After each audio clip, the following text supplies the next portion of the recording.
Desperate father sells old shoes for medicine, but pharmacist's gesture changes his life. Frank Miller pushed the glass door of the pharmacy with trembling hands, carrying the last hope he had left. His daughter, Emily Grace, just 7 years old, had spent the entire night with a high fever and pains that made her cry non-stop.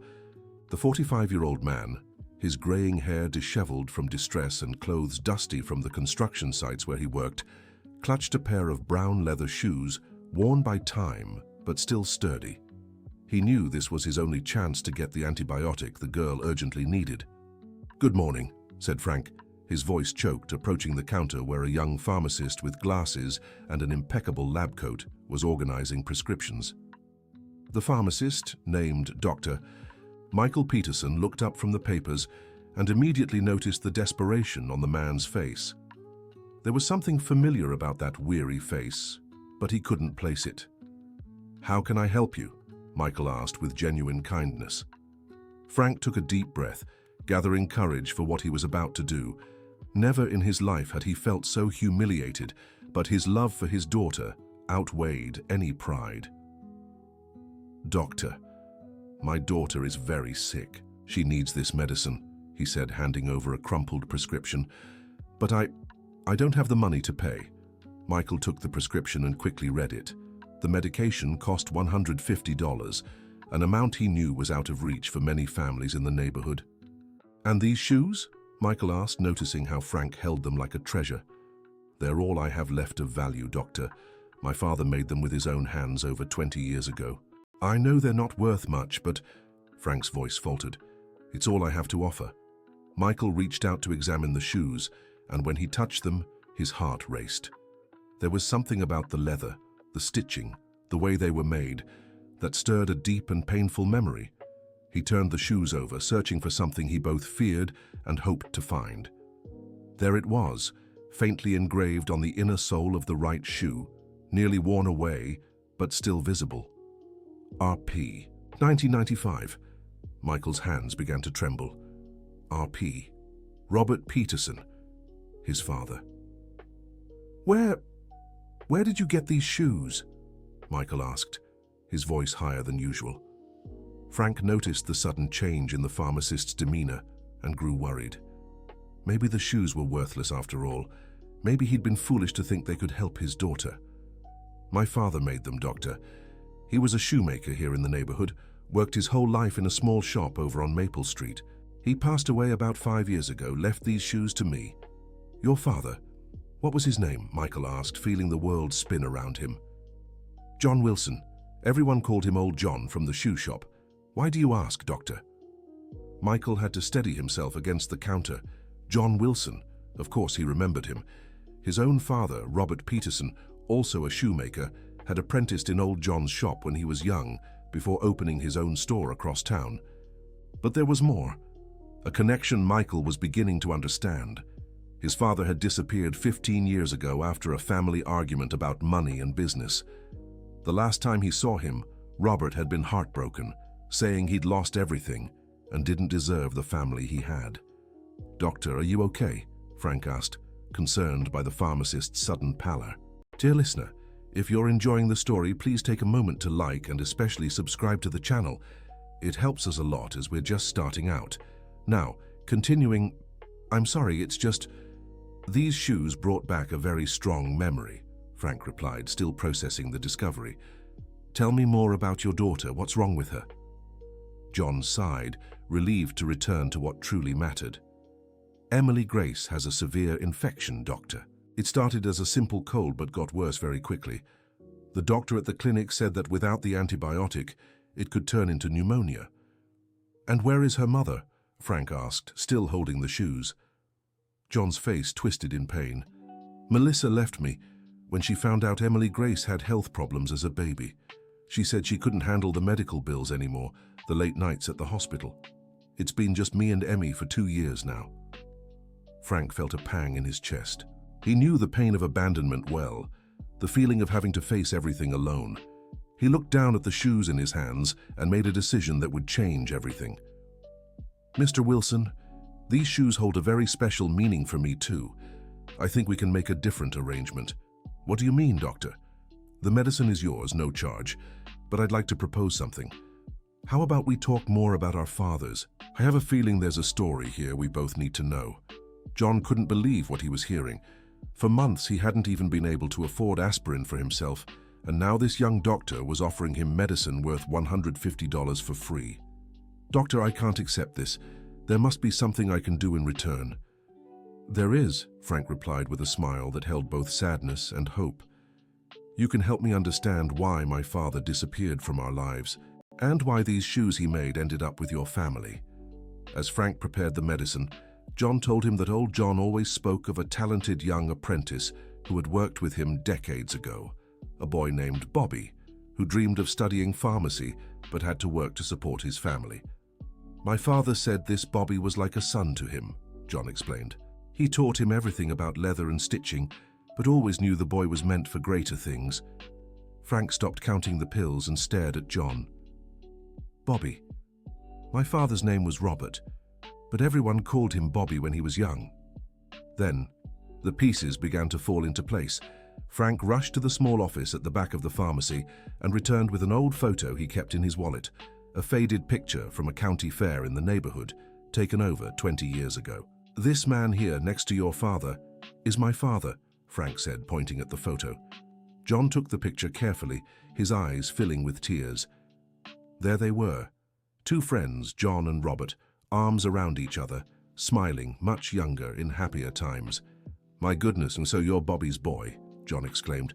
"My father talked about him so much, said you were almost like family." "That's why my father made shoes for yours," Frank murmured, finally understanding. "They kept their friendship even after my father opened his own shop." John nodded, moved. "My father kept these shoes all these years because he said they were special. Now I understand why. They were made by his best friend, someone he considered a brother." Frank handed the medicine to John, but his mind was now fixed on something equally important: finding out what had happened to his father. "Mr. Wilson, may I ask one more thing? When was the last time your father saw mine?" John thought for a moment, trying hard to recall the conversations he'd had with his father in his final years. It was around 2010, 2011. Dad was very worried because Bobby showed up at his shop one night, very upset, saying he had lost everything in a bad deal and was too ashamed to go home. Michael's heart raced. This was around the time his father had disappeared, leaving only a note saying the family would be better off without him. "What else did your dad tell you about that night?" "Dad said he tried to convince Bobby not to do anything foolish, that family always forgives, but he was really shaken. He talked about leaving town, starting over somewhere else. My dad offered help, but Bobby wouldn't take it."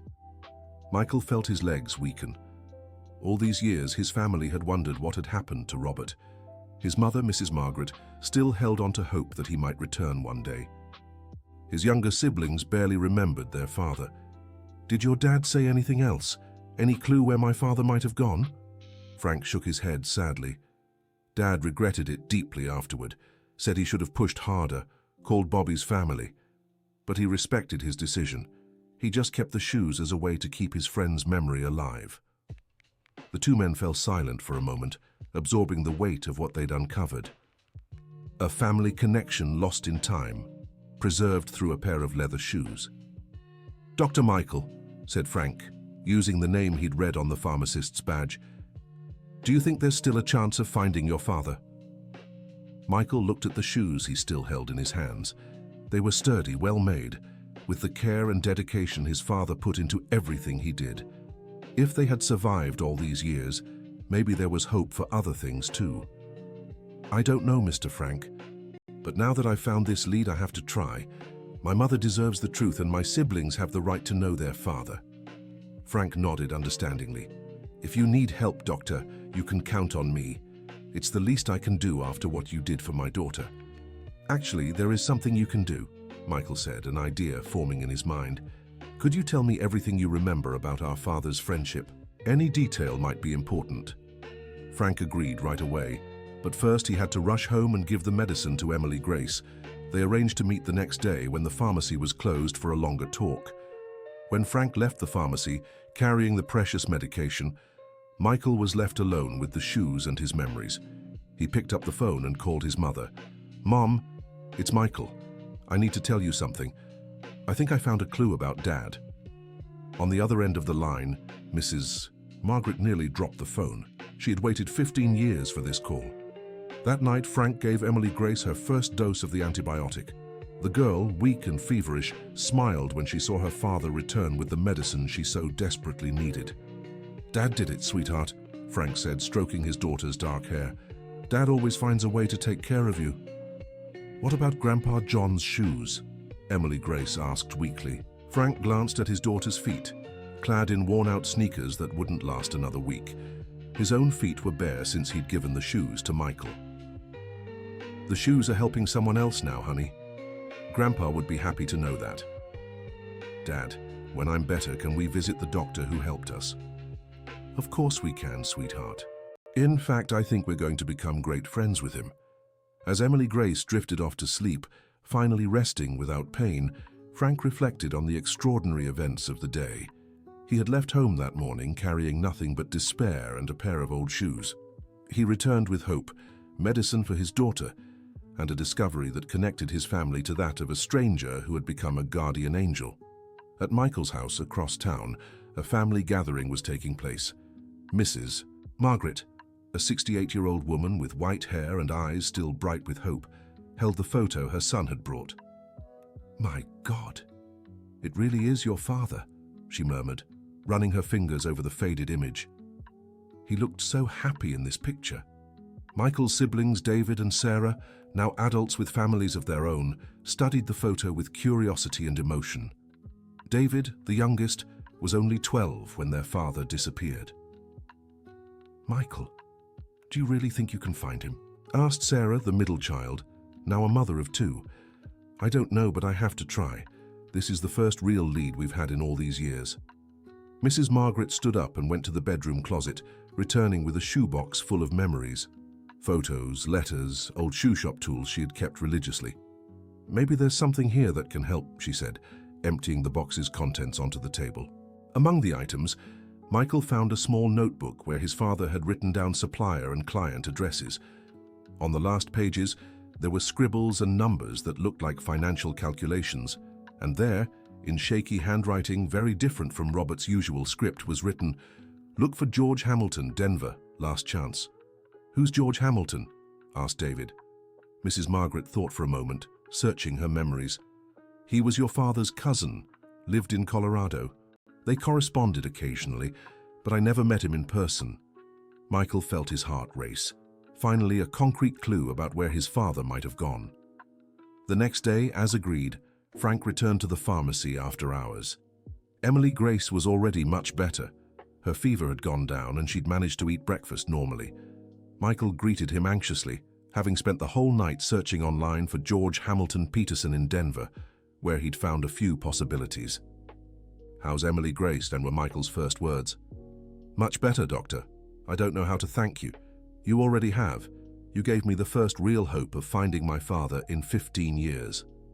The two sat at an improvised table in the back of the pharmacy, and Frank began recounting everything he remembered from old John's stories about Bobby. "My father said Bobby was very smart, always studying even after work. He wanted to be a pharmacist since he was a boy, but his family was poor and he had to work." "That's true, my father studied at night for years to get his degree," Michael confirmed. "Dad said when Bobby finally managed to open the pharmacy, it was one of the happiest days of his life. He said it was like watching a child grow up and fulfill their dreams." Michael smiled sadly. He knew his father had worked hard to build the pharmacy, but never realized old John had followed the journey so closely. "Did your father say what happened to make mine lose everything? Why was he so desperate that last night?" Frank sighed. Dad didn't go into details, but he said Bobby had trusted someone with a big investment, something about expanding the pharmacy. The person vanished with the money and left Bobby with huge debts. Michael shook his head. His family had never known exactly what happened to his father's business. Robert had always been private about financial matters. My father also said Bobby was deeply ashamed, felt he'd failed as a father and husband. He talked about not deserving his family's love. "That doesn't make sense," Michael protested. "We loved him regardless of money. If only he had talked to us. That's what my father tried to tell him that night. But Bobby was too shaken and wouldn't listen to reason. Dear listener, if you're enjoying the story, don't forget to like and especially subscribe to the channel. It helps us a lot since we're just starting out. Now, continuing. The two talked for over 2 hours, and just as Frank was getting ready to leave, Michael made an important decision. Mr. Miller, I'm going to Denver this weekend to look for my father. Would you come with me? Frank was surprised. Doctor, I'd love to help, but I don't have money for a ticket and I can't leave Emily Grace. The tickets are on me, and Emily Grace can come too. In fact, I'd like having you both by my side when I find my father. You're the connection to the only person who was with him at the end. Frank felt his eyes welling up with tears. It had been years since he'd traveled anywhere, and Emily Grace had never left town. Dr. Peterson, are you sure? I am. Our fathers were like brothers, and I think we should be too. That week, Michael worked double shifts to arrange his absence from the pharmacy. He called hospitals, clinics, and even Denver's Department of Social Services, explaining the situation and asking for help locating George Hamilton Peterson. Frank, meanwhile, was both anxious and worried. He'd never flown before, and Emily Grace was thrilled about the adventure, though still a little weak from her infection.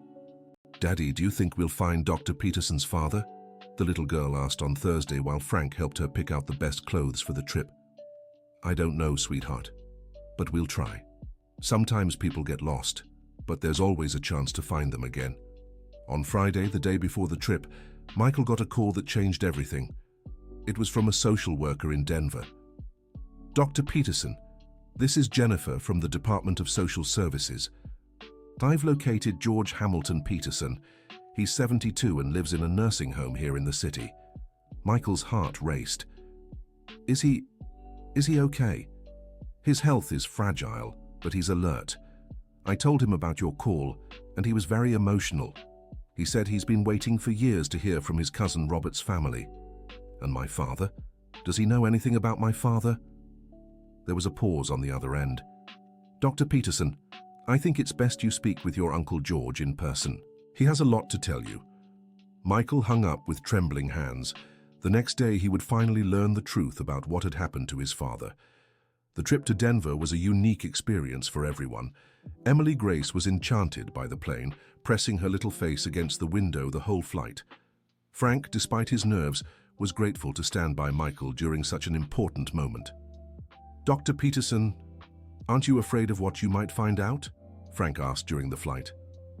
Michael looked out the window, watching the clouds drift below. I'm terrified, but I need to know. My family deserves the truth, whatever it is. They arrived in Denver early Saturday afternoon. The nursing home was in a quieter part of the city, an old but well-kept building surrounded by trees. George Hamilton greeted them in the visiting room. He was a short man with completely white hair, wearing thick glasses and leaning on a cane. When he saw Michael, his eyes filled with tears.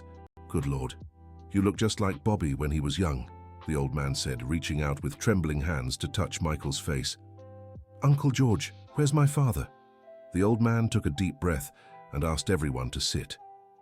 Son, your father came here 15 years ago in complete despair. He had lost everything in a scam and was too ashamed to come home. He stayed with me for a few months. A few months? And then what? Then he got a job at a small shoe shop here in Denver. He started as an employee, but the owner liked his work so much that he ended up selling the business to his father. Robert couldn't believe what he was hearing. He's alive. He's here in Denver. George Hamilton nodded slowly. Yes, my boy. He owns a shoe shop downtown, lives alone in a small apartment, but he's changed a lot. Changed how? He doesn't talk to anyone about the past. When someone asks about family, he says he has no one left in the world. I think guilt has eaten him up inside. Frank Miller, who had stayed quiet, held Emily Grace's hand and stepped closer. Uncle George, my name is Frank Wilson. My father was John Wilson. He was great friends with Robert. The old man's eyes lit up. John? Of course I remember him. Bobby always talked about old John, said he was the best friend he ever had. How is he? He passed away 5 years ago, Uncle, but until the end he treasured the shoes Robert made for him. George Hamilton grew even more emotional. "Your father was a good man, son, and Bobby always regretted not saying a proper goodbye to him." Michael was eager to go see his father, but George Hamilton held his arm. "Son, wait. There's something you need to know before you go." "What is it, Uncle?" "Your father. He has serious heart problems. The doctor said any strong emotion could be dangerous for him." Michael felt the world spin. He'd found his father, but now he was afraid the reunion might hurt him. "What do I do, Uncle George?" The old man thought for a moment. "I think you should go, but carefully. Let me call him first, prepare him." George Hamilton picked up an old phone and dialed a number he knew by heart. "Bobby, it's George Hamilton. I'm fine, thank you. Listen, I have a surprise for you." "No, I can't say over the phone. Can you come to the nursing home today? I know it's Saturday, but it's important." "All right, I'll see you in an hour." When he hung up, George turned to Michael. "He's coming here. I think it's best the meeting happens here, in a neutral place with people around in case he feels unwell." The next hour was the longest of Michael's life. Frank tried to distract him with funny stories about Emily Grace, but nothing could ease the anxiety gripping him. "Daddy, why is everyone nervous?" Emily Grace asked. "Because soon Dr. Michael will see his father again after many years, sweetheart. And that's a good thing, right?" "Yes, my love, a very good thing." At 4 in the afternoon, a familiar figure appeared at the visiting room door. Robert Peterson, now 63, his hair completely white and thinner than Michael remembered, froze when he saw his son. The silence that followed felt like an eternity. Father and son stared at each other across time and pain, trying to process what was happening. "Michael," Robert whispered, his voice weak and disbelieving. "Dad," was all Michael could say before tears streamed down his face. Robert staggered, and Frank quickly stood to steady him, helping him into a chair. My son came looking for me," Robert murmured, covering his face with his hands. "Dad, why did you leave? Why didn't you come home?" Robert lifted his eyes, now filled with tears. "Because I lost everything, Michael. Lost the family's money, nearly lost the pharmacy, nearly lost the house you all lived in. How could I come back and look your mother in the eye? How could I face your brothers knowing I'd failed as a father? Dad, we just wanted you back. Money we can earn again, but family is irreplaceable. Dear listener, if you're enjoying the story, take a moment to like and especially subscribe to the channel. It helps us a lot as we're just starting out." Now continuing, Robert shook his head sadly. "I was so ashamed, my son. That man deceived me, took everything I had built over years of hard work. I felt like a complete failure." That's when Frank approached. "Mr. Peterson, my name is Frank Wilson. I'm the son of John, old John from the shoe shop." Robert slowly looked up, and when he recognized the familiar features in Frank's face, more tears welled up. "Frank, you're old John's son. How is he?" "He passed away 5 years ago, Mr. Peterson. But until his last day, he spoke of you fondly. He said you were like a brother to him." Robert covered his face with his hands again. "I should have come back to see him. Should have said goodbye properly. Dad kept the shoes you made for him all these years," Frank continued. "And it was through those shoes that I met Michael." Then Frank told the whole story of how he'd gone to the pharmacy, trying to trade the shoes for his daughter's medicine, and how Michael had recognized his father's mark. "This beautiful girl here is Emily Grace, my daughter," Frank said, pointing to the girl who had stayed quiet the whole time. Emily Grace timidly stepped closer to Robert. "Are you Dr. Michael's grandpa?" Robert smiled through his tears. "Yes, my dear." "Then you're my grandpa now too, because Dr. Michael became part of our family when he helped my daddy." The child's innocence deeply moved everyone present. Robert reached out with trembling hands and gently touched Emily Grace's face. "You're so clever, sweetheart, and you're right, we're all family now." Michael stepped closer to his father and held his hands. "Dad, I want you to come home. Mom never stopped waiting for you. David and Sarah want to see you again too. But son, how can I come back after all this time? What if your mother doesn't forgive me?" "She forgave you long ago, Dad. What she can't bear is living without knowing if you're okay." Robert stayed silent for a long moment, processing everything. "Michael, I'm not the man you once knew. These 15 years have changed me. I have health problems, I couldn't work like before. Dad, we just want you back. It doesn't matter how you are now. What matters is that you're alive and we can take care of you. George Hamilton, who had been quietly observing everything, finally spoke up. Bobby, you've lived with this guilt for 15 years. Don't you think that's enough? Your family loves you, and you're missing the best years of your life away from them.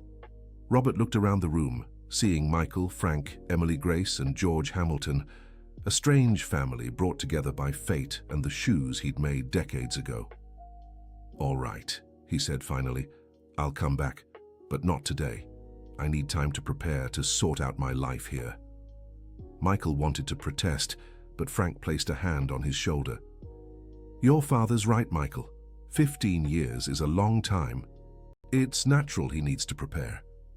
How much time do you need, Dad? A month. Give me a month to close the shoe shop, settle things, and gather the courage to face your mother. Michael nodded, though his heart wanted to take his father home right then. But do you promise you'll come back? Promise you won't disappear again? Robert looked into his son's eyes and saw the same determination he himself had once had when he was young. I promise, son. This time I'm coming home. The farewell was emotional. Robert hugged Michael tightly as if trying to make up for all the missed embraces over the past 15 years. Thank you for never giving up on me, son, he whispered into Michael's ear. Dad, I'd never give up on you. We're family. When saying goodbye to Frank, Robert held his hands firmly. Frank, thank you for taking care of the shoes I made, and thank you for bringing my son back to me. It was fate, Mr. Robert. My father always said things happen when they're meant to. For Emily Grace, Robert saved a special tenderness. Sweetheart, you were so important today. Your words reminded me of what truly matters in life. Grandpa Bobby, when you come back, can you teach me how to make shoes? Robert smiled, the first genuine smile of joy in 15 years.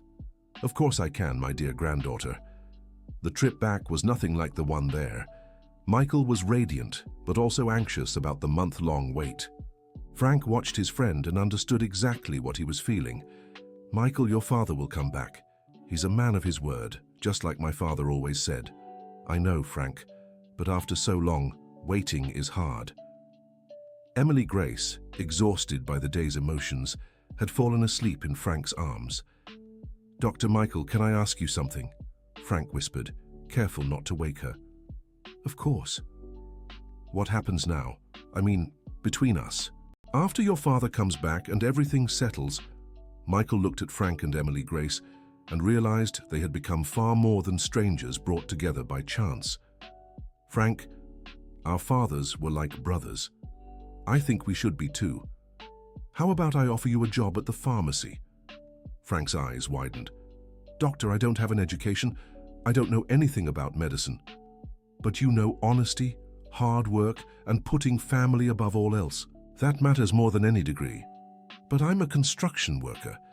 You can still do that in your free time if you want. I need someone to help with deliveries, organizing stock, basic customer service. It's simple but honest work, with a proper contract. Frank felt tears welling up for the second time that day. Michael, why are you doing this for us? Because you did something far more important for me. You brought my father back. Once back in town, the first thing Michael did was call his mother and tell her everything. Mrs. Margaret cried so hard that David and Sarah rushed over, thinking something terrible had happened. Kids, we found your father. He's alive and coming home, she announced between sobs. The family spent the rest of the night talking, planning Robert's return, reminiscing about old times. It was as if the house had come alive again. Frank also had a special evening. He told Emily Grace everything, and she was enchanted by the story. Daddy, so now we have a big family. We sure do, sweetheart. And your daddy has a new job. And I'll learn to make shoes with Grandpa Bobby? Yes, my love. You'll learn so many wonderful things. The weeks that followed were filled with preparation and anticipation. Michael renovated his father's old room, buying new furniture but keeping some familiar pieces he knew Robert would recognize. Frank started working at the pharmacy and quickly adjusted to his new role. He was punctual, dedicated, and had a natural way with people that impressed Michael. You've got a knack for this, Michael remarked one afternoon. Well, I learned early that good work is a way of respecting people, Frank replied. Emily Grace also became a regular at the pharmacy after school. Michael had set up a special corner for her to do her homework, and the clients were already used to the friendly little girl who greeted them at the entrance. 2 weeks before Robert's scheduled return, Michael received a call that left him worried. It was George. "Michael, I need to tell you something. Your father had a minor heart issue last week. It wasn't serious, but the doctor recommended he avoid strong emotions." Michael's heart raced. Will he still be able to travel? Yes, but maybe it's better if he comes back slowly, getting used to the family little by little. Michael agreed, though his anxiety grew. He talked to Frank about the situation. "Maybe it's better if I go pick him up in Denver and bring him back slowly, stopping along the way," he suggested. "Good idea. What if we take Emily Grace too? Your father seems to have grown fond of her." Perfect. Her presence might make everything lighter. The night before the trip to fetch Robert, Michael was nervous and anxious. Mrs. Margaret had spent the whole week cooking her husband's favorite foods, tidying the house, buying new clothes for herself. "Mom, you don't need to worry so much. Dad will love you just the same," said Sarah, helping her mother pick out a dress. "Sweetheart, it's been 15 years. I've changed a lot, and he must have too. I'm afraid we won't recognize each other anymore." Michael hugged his mother. "Mom, true love doesn't change with time. You'll see." The second trip to Denver was even more emotional than the first. Robert was waiting at the airport carrying only a small suitcase and a box of shoe shop tools. When he saw Michael, Frank, and Emily Grace stepping off the plane, his eyes filled with tears. "You came to get me," he murmured to himself.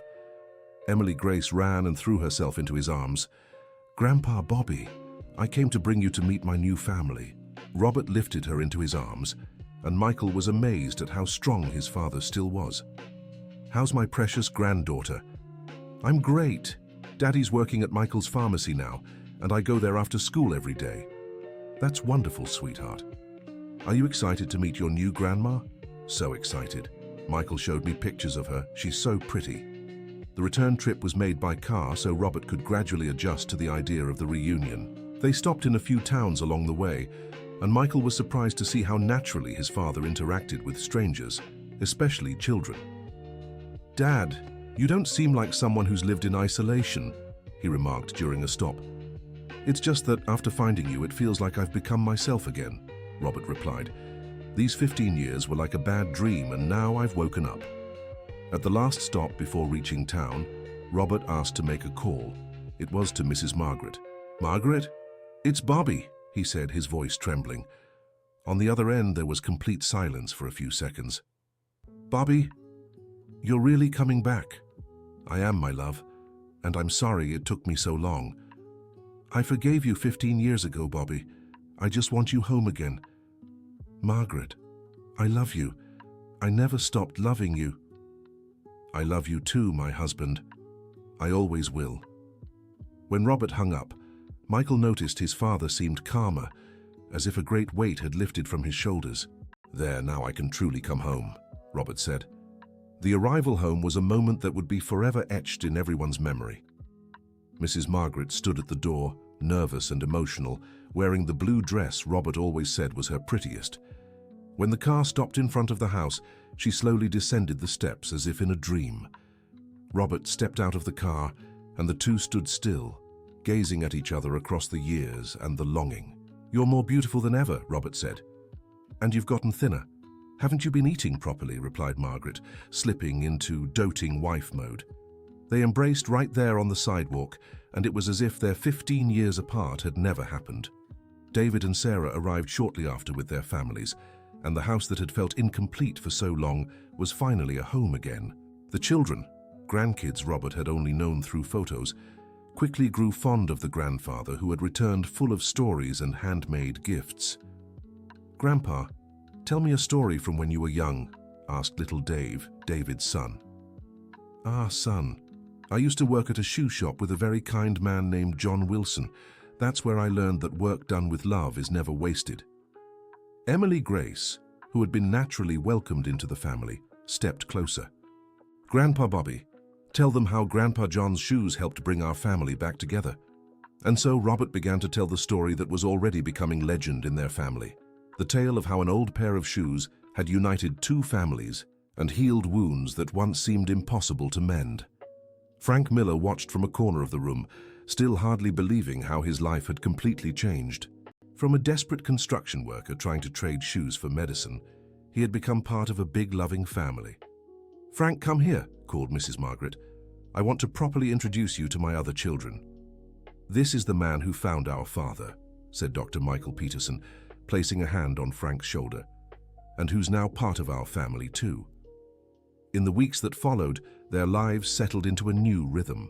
After a full medical checkup, Robert was cleared by the doctor to work part-time at the pharmacy, helping with small repairs and organizing. "It's good to keep my hands busy again," he said, happy to feel useful. Frank had become the assistant manager at the pharmacy, showing an administrative talent even he hadn't known he possessed. "You should study business," Dr. Peterson suggested one day. "At 45. "Why not? It's never too late to grow." Emily Grace became the pharmacy's unofficial mascot. Customers adored her, and she had a gift for brightening even the saddest person's day. "That girl has her own light," Mrs. Margaret remarked. "She's been through a lot, but she never lost her joy," Frank explained. A month after Robert's return, Dr. Peterson threw a special party, an official celebration of their family's reunion and their new beginnings. It was held in Mrs. Margaret's backyard, decorated with lights and flowers. Neighbors, pharmacy customers, and even George Hamilton Peterson, who had come from Denver just for the occasion, all attended. "I'd like to make a toast," said Dr. Peterson, raising a glass of soda, "to the family that found each other again, to the family that was made, and to the shoes that made it all possible."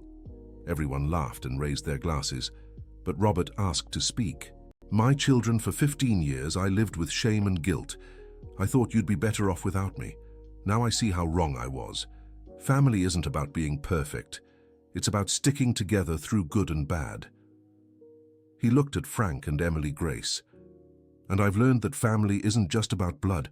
It's about love, care, and the people who choose to stand by us." Emily Grace got up from her chair and went to Robert. "Grandpa Bobby, will you teach me how to make shoes now?" "Of course, my granddaughter. We'll make the most beautiful shoes in the world. And useful ones too, right? Like the ones that brought our family together." Robert lifted her into his arms. "Yes, sweetheart, useful too, because the most beautiful things in life are always the most useful." As the party went on, Dr. Peterson and Frank stepped aside to talk. "Frank, can I ask you something personal?" "Of course. Do you still think about Melissa? Still hurting over her leaving?" Frank looked at Emily Grace, who was playing with the other children, radiant with happiness. "You know, Michael, I spent a long time thinking Melissa had abandoned me. Now I realize she just wasn't prepared for the challenges life brought, and that's neither her fault nor mine. Don't you ever feel like trying to find someone new?" Frank smiled. "Now that our life is settled and Emily is doing well, who knows? But I've learned happiness doesn't depend on having someone by your side. It depends on being at peace with yourself and surrounded by people who love you. Like your daughter and your new family." "Exactly." The party went on late into the night with music, food, and plenty of stories. George Hamilton shared tales of Robert Peterson's youth that even his own family hadn't heard. Mrs. Margaret brought out photo albums from the 15 years Robert had been gone, making sure he knew every important moment he'd missed. "Now you'll be here for all the important moments to come," she said, holding her husband's hand. As guests began to leave, Michael realized a chapter had definitively turned in their lives. Not only had his father come home, but a new family had formed, united by extraordinary circumstances and strengthened by true love. The following Monday, life returned to routine, but it was a completely different routine. The pharmacy now had a family atmosphere, with Robert fixing shelves, Frank organizing inventory, Michael helping customers, and Emily Grace doing her homework in her little corner. "You know what amazes me the most?" remarked a long-time customer. "This pharmacy was always good, but now it has a special feel, like a real family." "That's because it really is a family now," Michael replied with a smile. 3 months after the reunion, Robert had fully adjusted to his new life. His heart problems were under control. He'd gained a few pounds from Mrs. Margaret's cooking, and he was happier than ever. "Michael, can I make you a proposal?" he said one evening. "Of course, Dad. How about we expand the pharmacy? We could add a handmade goods section, handcrafted shoes, bags, belts, things made with care, like in the old days." Michael loved the idea. "Dad, that's brilliant. And Frank could learn the trade too, bring in some extra income." "Exactly. And Emily Grace could be our first official apprentice." The idea took shape quickly. They set aside a space in the back of the pharmacy for the workshop. Robert taught traditional techniques, Frank learned with dedication, and Emily Grace watched everything with wide-eyed curiosity. "Grandpa Bobby, why are handmade shoes better than store-bought ones?" the girl asked. "Because when you make something with your own hands, you put love into it, sweetheart. And things made with love last longer and make people happier." The workshop became an unexpected success. People came not just to buy, but to chat, share stories, and learn. It turned into a community gathering spot. "It's amazing how people crave real things these days," Frank remarked one day. "That's because we live in a time where everything's disposable," Robert replied. "People miss things that last, things with history." 6 months after the reunion, the family had an unexpected visitor, Melissa, Frank's ex-wife. She showed up at the pharmacy on a Thursday afternoon, visibly nervous and remorseful. "Frank, can we talk?" she asked. Frank was surprised but stayed calm. "Of course, Melissa. Let's go to the back room." Emily Grace was at school, so she didn't witness the meeting. "Frank, I made a terrible mistake when I left," Melissa began. "I was desperate with Emily Grace's illnesses, with the lack of money, and I ended up running away instead of facing it together with you." "Melissa, that's in the past. I don't hold any grudges against you.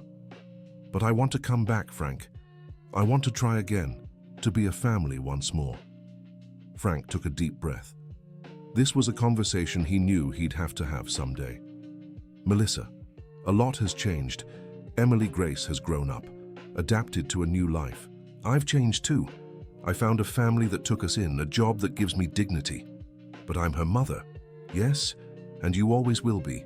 But being a mother isn't just about giving birth. It's about being present, caring, supporting through the hard times." Melissa began to cry. "Frank, give me a chance. Let me prove I've changed." "Melissa, the decision isn't just mine. Emily Grace has to want it too. And even if she wants to get to know you again, it doesn't mean we'll be a couple again." "Why not?" Frank looked out the window of the little room, watching Dr. Michael Peterson patiently helping customers, Robert Peterson explaining crafting techniques to a curious teenager, and all the harmony that had been built. "Because I've learned that love isn't just a feeling, Melissa. It's a daily choice, a commitment, staying together even when things get hard. And I don't trust anymore that you'd make that choice." Melissa stayed silent for a long moment. "What if I prove I've changed?" "Then you can start by trying to be a good mother to Emily Grace. If you can do that, maybe one day we can be friends. But don't expect more than that." When Emily Grace came home from school and found out her mother was at the pharmacy, her reaction surprised everyone. "Can I talk to her, Daddy?" "Of course, sweetheart, but only if you want to." Emily Grace went to the little room where Melissa was waiting. The conversation between mother and daughter was brief and a little tense. "Mom, why did you leave when I was sick?" Melissa wasn't expecting such a direct question. "Honey, Mommy was so scared, but Daddy was scared too and he stayed with me."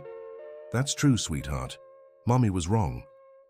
Emily Grace looked at her mother with an impressive maturity for her 8 years.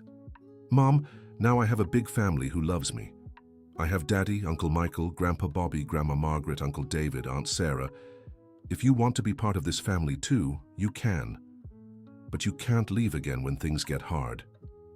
Melissa was moved by her daughter's wisdom. "Do you forgive me, Emily Grace?" "I forgive you, Mom, but now you have to prove you've really changed." In the months that followed, Melissa tried to gradually reconnect with her daughter. It started with supervised visits, then short outings, always respecting Emily Grace's routine and the new bonds she had formed. Michael and his family handled the situation with understanding, though they remained cautious. "What matters is Emily Grace's well-being," said Mrs. Margaret. "If having her mother around makes her happy, We should support it. Robert, who had grown especially close to the girl, talked to her about the situation. "Sweetheart, how are you feeling about your mother coming back?" "Grandpa Bobby, I like having her around, but I don't want anything to change. I love our family just the way it is." "And it won't change, my dear. A family can grow, but it never shrinks when there's real love." A year after Robert reunited with the family, Michael decided it was time to do something special to celebrate. He organized an exhibit at the pharmacy telling the whole story, from old John's shoes to the formation of their new family. The exhibit included the original shoes, now framed and carefully preserved, photos from every stage of their journey, and handmade pieces from Robert's workshop. "This story needs to be told," Michael said, "so others can see it's never too late to start over, to forgive, to find family." The exhibition drew visitors from across the city and even from nearby towns. Local journalists covered the extraordinary story of the family brought together by shoes. "It's like a real-life fairy tale," commented one reporter. "It's not a fairy tale," corrected Emily Grace, who at 9 years old was already an excellent storyteller. "It's the story of real people who believed in love and family." During the exhibition, something unexpected happened. An elderly man approached Robert with tears in his eyes. "Excuse me for bothering you, but I knew your father," the man said. Robert was surprised. "My father?" "Yes, I was just a child, but I remember him. He had a small shoe shop in this neighborhood. He made shoes for my whole family. He was a very good man." "I didn't even know my father had worked in this neighborhood," Robert said, moved. "He always talked about a son who wanted to study, to become a pharmacist. He said that son was going to be someone important in life." Robert had to sit down, overwhelmed by the discovery. "He believed in me even when I doubted myself." "And he was right," the man said, looking around the crowded pharmacy, the workshop in full swing, the family reunited. "Look at what you've built." That revelation felt like coming full circle for Robert. His father had believed in him, just as he now believed in his children and grandchildren. "You know what this means?" he said to Michael later. "Our family has always been connected to this neighborhood, to these people. It wasn't a coincidence that I worked with old John, and it wasn't a coincidence that you opened the pharmacy here." "You think it's fate?" "I think it's love, son. Love that passes from generation to generation, that connects people, that heals wounds." The exhibition became permanent, and the pharmacy turned into an informal tourist spot in the city. People came from far away to visit the shoe pharmacy, as it became known. Frank, who had started studying night business administration, as Michael had suggested, was graduating and already talking about opening a second location in another neighborhood. "I want to bring this idea of family and community to other places," he said. Emily Grace, now 10, had become an excellent young artisan, making small leather accessories that sold quickly. "Grandpa Bobby, when I grow up, I'm going to have a store just for handmade things," she announced one day. "And I'll be your first customer," Robert promised. Melissa had managed to maintain a stable relationship with her daughter, but never tried to force a reconciliation with Frank. She had come to understand that some things can't be undone, only accepted. "Frank, thank you for letting me be part of Emily's life again," she said during one visit. "Melissa, every child deserves to have their mother around as long as it's to add, not to complicate. And you? Don't you think about getting married again?" Frank smiled. "I have a life full of love, Melissa. A wonderful daughter, a family that took me in, work that fulfills me. If someone special comes along someday, great, but I'm not looking. I'm living." 2 years after the reunion, Robert was honored by the city as Citizen of the Year for the social work the pharmacy had developed. The workshop had also become a vocational school for at-risk youth. "I never imagined that at 65, I'd be starting over and making a difference in other people's lives," he said in his acceptance speech. "It's because you finally understood it's not about how old we are, but about the love we carry," replied Emily Grace, who was in the audience. The girl had grown, but she kept the wisdom that had always defined her. That evening, the whole family gathered to celebrate the honor. It was a big family now.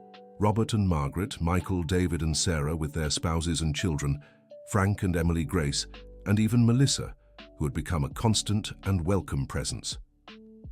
"I'd like to make a toast," said Michael, raising his glass. "To the family that was lost and found again, to the family built by love, not by blood, and to the shoes that taught us the most precious things in life have no price. And that every ending can be a new beginning, added Robert. And that love always finds a way, finished Emily Grace. Everyone raised their glasses, and as the celebration continued, Michael looked around and thought about how surprising life could be. 2 years ago, he was just a lonely pharmacist tending to his business. Today, he had a huge family, a greater purpose, and the certainty that he had found the true meaning of life. "What are you thinking about?" asked Frank, walking over. "I'm thinking how lucky we are," replied Michael. "Lucky why?" "Because I've learned that family isn't about perfection, it's about staying. It's not about never making mistakes, it's about always trying to do better." "And about old shoes that carry new stories," added Frank, laughing. "Exactly, and about pharmacists who make gestures that change lives." The two friends hugged, and in that moment, looking at the gathered family, at Emily Grace teaching the younger cousins how to braid leather cords, at Robert telling stories to the kids, at Mrs. Margaret serving food to everyone with the happiest smile in the world, they knew they had found what truly mattered in life. It wasn't about having lots of money, a big house, or expensive cars. It was about having people who choose to stand by you, who support you in hard times, who celebrate your victories and who love you even when you make mistakes. It was about knowing that no matter what happens, you'll never be alone.